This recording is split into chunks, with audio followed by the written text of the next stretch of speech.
The Latter-day Saint prophet David McKay once taught that if people would just understand this one thing about the temple, it would be the greatest spiritual motivation of their lives. He said that there are few people, even temple workers, who understand the full meaning and power of the endowment, but if they did, it would make all of the difference. See, there's a reason why ancient temples were often either built on top of mountains or built to be a mountain or symbolize a mountain, and it's the same reason that we often refer to temples in our day as the mountain of the Lord. What he said was, seen for what it is, the endowment is the step-by-step ascent into the eternal presence. The temples are tutorial for returning to the presence of God in heaven by spiritually ascending step by step through a process of making covenants and becoming more holy. The oldest temples, like the Temple of Solomon, were built to mimic this process by stepping up from sacred space to more sacred space. In our earliest pioneer temples, like the Salt Lake Temple, you start in the creation room. And a lot of people don't realize this, but you actually do step up a couple steps to get into the garden room to represent the fall of Adam and Eve. Then we go upstairs into the world room. And then you step up a little bit more to get to the terrestrial room. And then finally,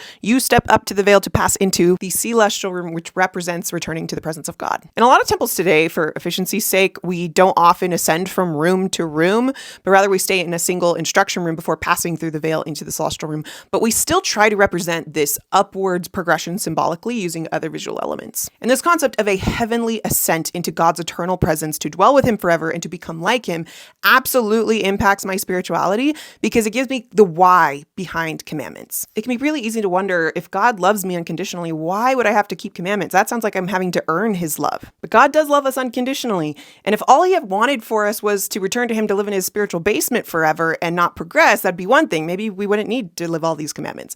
But he wants so much more for us. He wants to progress eternally and to become like him in a divine apprenticeship. And the only way to become like God is to live like God. So that helps me understand why I need to live certain commandments, and it keeps an eternal perspective when life gets hard.